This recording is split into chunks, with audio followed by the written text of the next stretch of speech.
तो welcome guys, आप लोगों का स्वागत है एक और नए चैप्टर में। तो चैप्टर 104 की स्टार्टिंग में हमें दिखाया जाता है जो रोग जाइंट एलियोसेक्ट के लोगों पे हमला करने जा रहा होता है वो टूट जाता है एक ही ब्लो में। उसके बाद जिसने उस रोग जाइंट को भेजा था उसे भी बहुत ज़्यादा पेन होने लगता है और उसका नोज ब्लीडिंग होने लगता है। और बाकी लोग कहने लगते हैं और वो हरे कपड़े वाली लड़की भी कहती है कि हमें बिल्कुल विश्वास नहीं हो रहा है, हमारे दोस्त सीनियर से कैसे हार सकते हैं, डर है कि आज हम लोग यहाँ सब मरने वाले हैं। उसके बाद सीन शिफ्ट हो जाता है उस हरे बालों वाली लड़की के ऊपर जो कहती है अब मेरे पास कोई चॉइस नहीं बचा है, मुझे इसे इस्तेमाल करना ही पड़ेगा। और अपने पास एक पर्पल कलर का लाइटनिंग बॉल उस शील्ड की तरफ देती है। उसे देख के जो अपना विंग होता है वो कहता है क्या, द रोर ऑफ थंडर। लेकिन इस अटैक से भी वो शील्ड बिल्कुल भी ब्रेक नहीं होती। और एलियोसेक्ट का एक बंदा कहता है ये कितना बेकार अटैक है। और उस हरे कपड़े वाली लड़की ने जो अटैक किया था वो उसके ऊपर फिर से जाके लगता है, इससे वो बहुत घायल हो जाती है। और हमें दिखाया जाता है वो जो सीनियर उस सैंडस्टॉर्म में गया था उसकी भी बहुत बुरी हालत हो जाती है और वो भी बाहर निकलता है बिल्कुल घायल अवस्था में। उसके बाद क्वीन की तरफ का एक बंदा कहता है कि तुम ऐसे कैसे कर सकते हो, तुम एलियोसेक्ट वाले, तुम इस नॉर्दर्न भाग में आके माउंट कुल्लून के इतने सारे लोगों को कैसे मार सकते हो, क्या तुम्हें बिल्कुल भी डर नहीं है? यहाँ पर बहुत सारे सेक्ट है जो हमारे लिए जस्टिस करेंगे। और सामने से वो एलियोसेक्ट का मोटा हंसते हुए कहता है कि क्या जस्टिस। आगे वो मोटा कहता है कि क्या तुम्हें लगता है कि तुम्हें से कोई भी यहाँ से बच के निकल पाएगा जिससे ये न्यूज़ बाहर निकल सके। और हंसने लगता है। बात पीछे से लिन कहता है कि तुम्हारा जस्टिस करने का सेंस बहुत ही बेकार है, क्या तुम्हें लगता है कि जो सिर्फ स्पेल्स और माना यूज कर सकते हैं वही जस्टिस कर सकते हैं। और हमें दिखाया जाता है लिन को। उसे देख कर मोटा कहता है ओ तो ये तुम हो, चलो मुझे बताओ कैसे जस्टिस किया जाता है। कहता है कि क्या मैं तुम्हें बताऊं। को दिखाया जाता है जो हरे कपड़े वाली लड़की होती है वो गुस्से से कहने लगती है अरे बास्टर्ड, तुम अभी भी यहाँ पर बैठे हुए हो, तुम कैसे आदमी हो, क्या तुम सच में एक गंदी मौत मरना चाहते हो, तुम यहाँ कैसे बैठ सकते हो।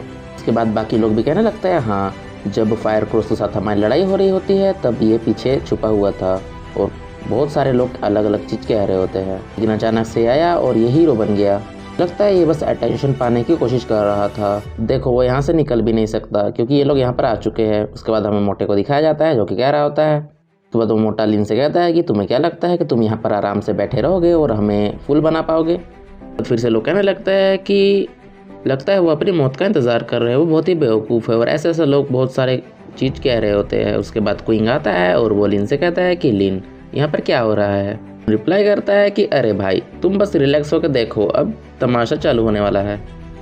उसके बाद फिर से वो मोटा कहता है कि क्या तुम्हें लगता है कि मेरा जो माना और स्पेल है वो तुम्हारे लिए काफ़ी नहीं है, तो चलो अब मैं तुम्हें दिखाता हूँ कि मैं क्या कर सकता हूँ। लेकिन तभी पीछे से आवाज़ आती है कि चलो यहाँ पर कौन है जो अपनी पावर दिखाना चाहता है। उसके बाद हमें दिखाया जाता है जो अपने तीनों हीरो होते हैं वो यहाँ पर पहुँच जाते हैं।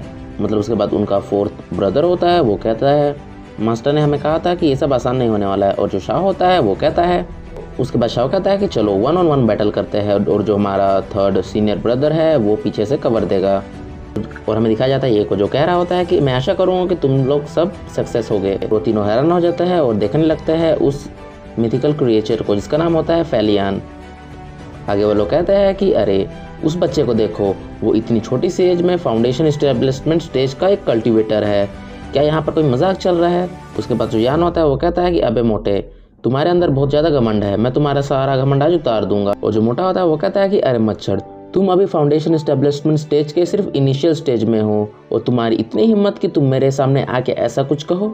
उसके बाद जो क्वीन के सेक्ट वाले होते हैं वो कहते हैं कि यहाँ पर और एक बंदा आ चुका है जो मार खाने वाला है, उसे बिल्कुल पता नहीं कि उसे बोलना क्या है और यहाँ पर क्या कर रहा है। उसके बाद हमें मोटे को दिखाया जाता है जो अपना एक अटैक कर रहा होता है जिसका नाम होता है हेलिकल ग्राउंड हरिकेन। और हमें दिखाया जाता है मोटे के आसपास बहुत ज़्यादा ठंडर वाला एक टोर्नेडो बनने लगता है जिसके आसपास बहुत ज़्यादा ठंडर है।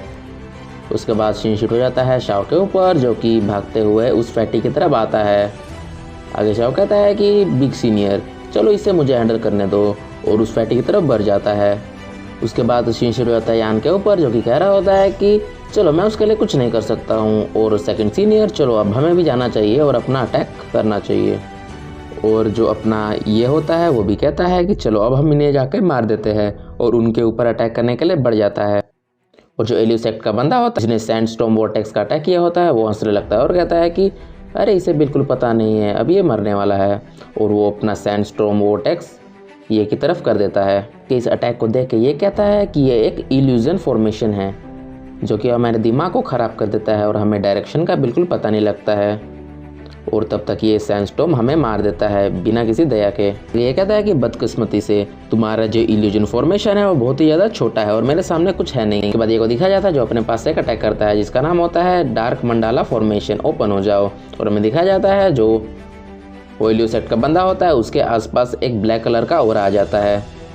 और इल्यूज सेक्ट का बंदा कहता है कि अरे ये क्या हो रहा है, मेरे आसपास मैं कुछ भी सेंस नहीं कर पा रहा हूँ। और हमें बाहर की तरफ दिखाया जाता है जो क्वीन के साथी होते हैं वो कहते हैं कि ये किस प्रकार का स्किल है, ये वही सैंड वोर्टेक्स है जो वापस आ चुका है। और हमें उस ब्लैक कलर के गोले के अंदर दिखाया जाता है जो इल्यूज सेक्ट का बंदा होता है वो अपने आसपास एक डिफेंस चालू कर देता है। ये अपना एक ही अटैक से उस इल्यूज सेक्ट के बंदे को काट देता है और वो फॉर्मेशन को भी ख़त्म कर देता है। उसके बाद हमें हरे कपड़े वाली लड़की को दिखाया जाता है जो कह रही होती है ये कैसे हो सकता है, सिर्फ एक मूव उसने सिर्फ एक मूव में ही ये सब खत्म कर दिया। और शीन शिफ्ट हो जाता है शाओ के ऊपर। उसके सामने वो मोटा होता है और मोटा कह रहा होता है बच्चे देखो तुम अपने आप को ही कहीं चोट ना पहुंचा लो। उसके बाद हमें शाओ को दिखाया जाता है जो कि अपना एक अटैक करता है जिसका नाम होता है इन्फिनाइट थंडरस्टॉर्म। और वो अटैक मोटे के अटैक के साथ जाकर टकराता है और मोटा कहता है अरे ये क्या हो गया, मेरा हेलिकल ग्राउंड हरिकेन वो तो बिल्कुल ख़त्म ही हो चुका है। और जो शाओ का अटैक होता है वो जाके मोटे को लग जाता है। ये सब देख के इल्यूज सेक्ट का जो तीसरा बंदा बचा होता है वो कहता है कि अरे ये कैसे हो सकता है, ये पॉसिबल ही नहीं है। और हमें दिखाया जाता है उसके सामने यान आ जाता है और यान कहता है कि चलो अब मेरी बारी है। और अपना एक अटैक यूज़ करता है इसका नाम होता है क्रश ऑफ द 8 ट्रायग्राम्स। इसके डिफेंस में वो बंदा अपना डिफेंस शील्ड ऑन करता है, इसका नाम होता है 1000 फेदर विंड स्केल बैरियर। लेकिन हमें दिखाया जाता है जो यान होता है वो अपने एक ही पंच से उस बैरियर को तोड़ देता है। ये सब देख के वो हरे बालों वाली लड़की बहुत हैरान हो जाती है। वो कहती है कि अरे ये आज क्या हो रहा है, ये बिल्कुल इम्पॉसिबल है, वो बैरियर टूट ही नहीं सकता है। मेरा रोर ऑफ द थंडर है ये उसे भी झेल लिया था, ये उसका पंच से बिल्कुल टूट ही नहीं सकता है। लेकिन हमें दिखाया जाता है जो वो बैरियर होता है वो टूट जाता है और पंच जाके सीधे उस आदमी को लग जाता है। उसके बाद वो पीछे जाके गिर जाता है। तो गाइस इसी साथ होता चैप्टर खत्म। तो मिलते हैं अगले चैप्टर में, तब तक के लिए बाय बाय।